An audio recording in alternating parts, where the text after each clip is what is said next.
Tēnā koe, Tim. I tō whakatau i a Kiriwhanake ki Wainganui te hunga nei. Hoi anō, i te puto o te wāka, ko tahi atu ki te kaupapa. Kia kotahi te koha o te ngira e kuhuna ai te miro mā, te miro pango, te miro whero I muri kia mau ki te aroha, ki te ture, te wakapono Nō reira, kai te hunga kua hui mai nei raro I tēnei kaupapa whakaharahara. Ara ko te hui taumata rangahau 2024.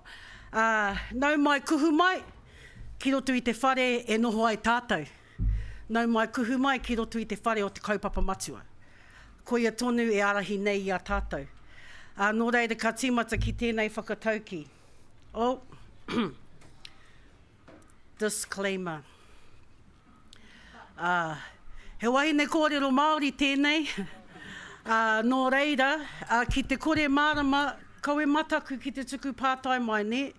He wā tōna ka huri ki te reo Pākehā, but I just might forget. And as lots of you have heard me say this before, I make no apologies for it. This is te wānanga o te aroa. Nō reira, nau mai, kuhu mai ki tō koutou, ki tō tātou kaupapa. I tīmata ki te whakatauki nei runga no I te mea I ahu mai o tātou uara I tēnei o ngā tongi. So I really want to start straight in the whare with our uara, and I really want presentations that have sat in the whare, have presented the whare that we all sit in, and we're going to hear a little bit more about later on this afternoon. So we invite you all back to ako wānanga. Hoi anō, I tīmata I konei I tēnei o ngā tongi, nā pōtatau te whero, who said there's but one eye of the needle that all threads go through. Better get them in the right order, the white, the black and the red. From there we hold steadfast to ngā ture, to te aroha, ki te whakapono. Nō reira, anei ngā uara, ko tahitanga, kia ko tahi ai te kōwha o te ngira, ko te aroha, ko ngā ture, ko te whakapono. Ngā uara e arahi nei I a tātou, e hara I te mea I roto nui ho I tēnei o ngā whare o te wānanga o te aro ngāri whānui tonu. The values that we hold steadfast to, and not just here. For a lot of us, these are our values on the daily. And I think that's something that we're trying to remind ourselves and re-embed into ourselves that this is our noa, our natural occurring awesomeness. Ne? We do it on the daily, but we don't always name it. So this is how we can find ways to name what we do, and often to explain those that tell us that our measures of tauira success aren't correct. But our whare, our kaupapa helps us to do that. So we went straight into the whare to look at this kaupapa here. So I'm just the front end and the back end, and we'll leave te puku o te kōrero ki te tokorua nei. Ai, he kaimahi au no te Kiriwhanake, engari ko taku mahi matua, ko te whakangungu I te kaiako, I te kaimahi. Engari, kei ko nei au e mātou e arahi tahi nei tēnei kaupapa. Nō reira, ka hoki mai ki tēnei tongi anō, and this won't be the first time you'll see this tongi. Hope it's not the last. Māku anō tōku nei whare hei hanga. Ko ngā pau o roto he māhoi he patate, ko te tāhuhu he hinau, me whakatupu ki te hua o te rengarenga, me whakapakari ki te hua o te kawariki. We could wānanga all day about this tongi, but if you want to wānanga more about it, please look on your DigiTrain calendars, and you can join Nikita and I for an awesome session on te kaupapa matua.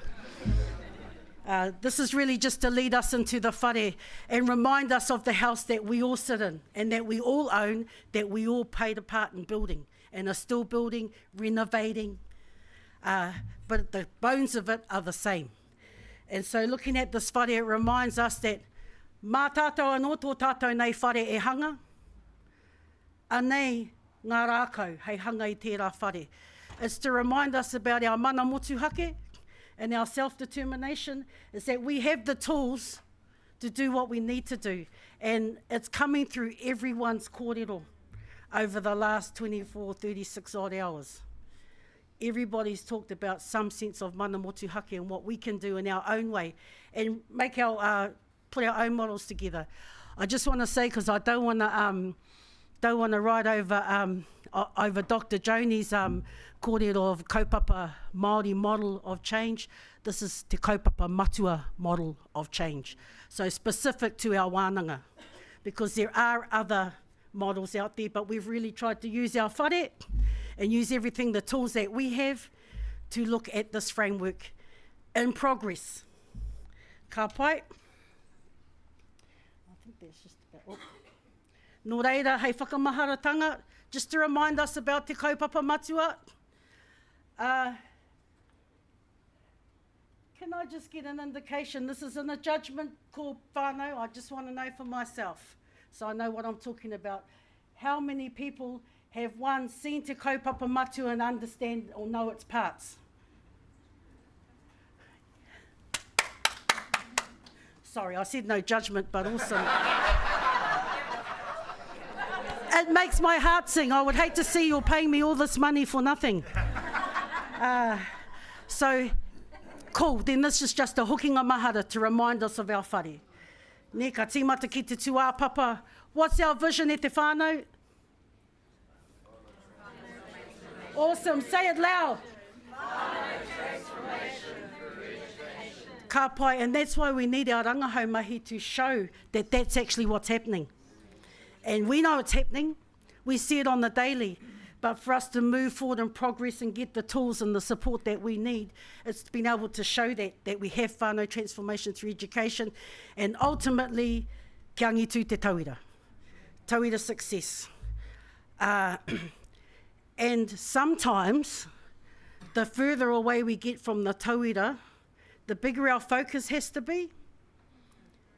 So those of us down here might think that the focus up here is not on the tauira, but we've heard over the last over the last day that it is, and always our main focus is about our tauira and how we can do the best by them. It's just that some people have different mahi and bigger sections to look after. Engari, e utonu nei ki te tautoko i o tātou kaiako. And I fully support the kōrero around our kaiako, and they are at the coalface doing the mahi on the daily. The next one around our philosophy, again, and this was actually our mission and vision for a very long time, from the beginning right till February 2016. So it didn't go anywhere, we just renovated the whare, and we put another one on it. So I just want you, we're just all going to have a little bit of a play at te whānau. Just follow me and say the words. To provide holistic, educational opportunities of the highest quality for Māori first, peoples of Aotearoa in the world. Ka pai. So our tauira are global citizens. Ne? Yes, we absolutely have a bias, mātauranga Māori, for Māori first, then peoples of Aotearoa, which is everyone else, then the world, which is everyone else. Nō reira, we are not exclusive, but we absolutely are mātauranga Māori. Ne? And that's something that we need to remind ourselves of, remind everybody out in the world, right from our te mana whakahaere down. Then we came to our uara, we talked about our uara and where they came from. We've had kōrero that's come through in different kōrero around kaupapa wānanga. Please not to be mistaken with kaupapa matua or te kaupapa. Kaupapa wānanga is a framework within itself. And so kaupapa wānanga again, kaitiakitanga, āhurutanga, koha, got all those into play, it can only lead to mauri ora. And mauri ora looks different for everybody, like tauira success. And we understand that. And of course, all those support our practice of excellence within the whare of ako wānanga, whanaungatanga ako aro te hiringa. Ne? And Shireen actually did a her and a group of others did a rangahau on the ako wānanga framework and looked at frameworks around the world. And they all found similarities with whanaungatanga. Everyone's got some aspect of whanaungatanga. There's an aspect of ako. Everyone has aspects of aro. But they couldn't find anything that matched te hiringa. And so, again, our unique framework. But we'll talk about that later on this afternoon. Ka pai, no reira, anei tō tātou whare e tūnei. Ka pai. Oh, yeah, sorry about that. Just did that. Hoi anō, mō taku he, ka te tiro ki ngā kaimahi me taku pōhehe ka mohi o te katoa ki au, engari e kao. So nō reira, tēnā koutou, tēnei anō he uri o Waikato Maniapoto, o Apakura o Kahungunu, o Ngāti Parau e mihi atu nei ki a koutou. Ko taku mahi he, what did I say yesterday? He kai whakoohoho.